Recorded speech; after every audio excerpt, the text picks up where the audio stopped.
આમ તો સમગ્ર દેશમાં અત્યારે મંદીનું મોજું છે, ત્યારે અમરેલી જિલ્લાના મુખ્ય ઉદ્યોગ હીરા અને ખેતીના નબળા ચિત્રથી બેરોજગારી ભરડો લેવાની છે।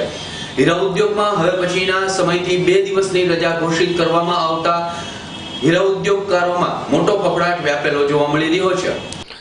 અમરેલી જિલ્લાનું અર્થતંત્ર મુખ્યત્વે ખેતી અને હીરા ઉદ્યોગ પર નભી રહ્યું છે। અમરેલી જિલ્લામાં સૌથી વધુ રોજગારી પણ આ બંને ક્ષેત્રોમાંથી જ લોકોને મળી રહી છે। ઔદ્યોગિક વિકાસ તો નહીવત છે, પરંતુ આવનારા સમયમાં રોજગારીની કફોડી સ્થિતિના એંધાણ વર્તાઈ રહ્યા છે। ખેતીનું ચિત્ર તો ચોમાસાના આરંભથી જ નબળું છે। હવે હીરા ઉદ્યોગને પણ મંદીનું મોજું ફરી વળ્યું હોય એમ રીતે રત્નકલાકારોની આવક છીનવી લીધેલી છે। મંદીના કારણે હીરા ઉદ્યોગમાં 1 દિવસની રજાના બદલે 2 દિવસની રજા કારખાનેદારોને જાહેર કરી દેવામાં આવેલી છે, જેના કારણે રત્નકલાકારોને આવકને ધક્કો લાગશે। હજારો યુવાનો હીરા ઉદ્યોગમાં રોજીરોટી મેળવી રહ્યા છે। જિલ્લામાં જ હીરાના 1600 કારખાના છે, જેમાં 50,000થી વધુ રત્નકલાકારોને રોજીરોટી મળી રહી છે। આ ઉપરાંત અમરેલીના યુવાનો મોટી સંખ્યામાં સુરત, અમદાવાદ અને મુંબઈમાં હીરા ઉદ્યોગમાં રોજીરોટી કમાઈ રહ્યા છે, પરંતુ હીરા ઉદ્યોગની મંદીએ આ યુવાનો માટે હવે કફોડી સ્થિતિ ઊભી કરી દીધેલી છે। આમ તો હીરા ઉદ્યોગ છેલ્લા 5-1 વર્ષથી ઉતાર ચઢાવનો સામનો કરી રહ્યો છે। ક્યારેક સુધારો આવે છે તો ક્યારેક હીરાનું કામકાજ ઘટી જાય છે। હાલમાં પણ કંઈક આવી જ સ્થિતિ છે। અમરેલી જિલ્લા ડાયમંડ એસોસિએશનના પ્રમુખ લલિતભાઈ ઠુમ્મરે જણાવેલું છે કે વૈશ્વિક લેવલે હીરાની ડિમાન્ડ ઘટી છે, જેના કારણે કારખાનેદારોના કામો ઓછા થયેલા છે।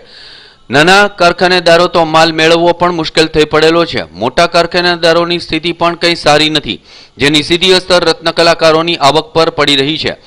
કારખાનેદારો દ્વારા 2 દિવસની રજા જાહેર કરી દેવામાં આવેલી છે, ત્યારે રત્નકલાકારોની આવકને મોટો ફટકો પડેલો છે। બીજી તરફ મોટાભાગના કારખાનાઓમાં રગડધગડ કામ ચાલી રહ્યા છે, ત્યારે મોટી સંખ્યામાં કારીગરોને છૂટા પણ કરી દેવામાં આવેલા છે।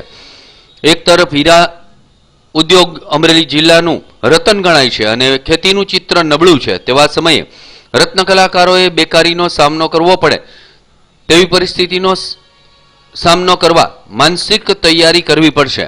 અમરેલી જિલ્લા ડાયમંડ એસોસિએશનના પ્રમુખ લલિતભાઈ ઠુમ્મરે જણાવ્યું હતું કે છેલ્લા 2 વર્ષથી સિન્થેટિક હીરાના કારણે હીરા બજારમાં મુશ્કેલીની સ્થિતિ ઊભી થયેલી છે।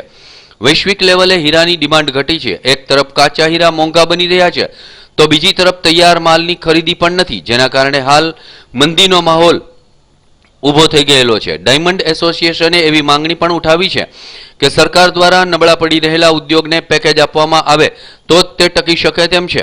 હાલમાં હીરા ઉદ્યોગમાં પણ મંદી ચાલી રહી છે, તેવા સમયે રાજ્ય સરકાર તેને સપોર્ટ કરે તે ખૂબ જ જરૂરી છે।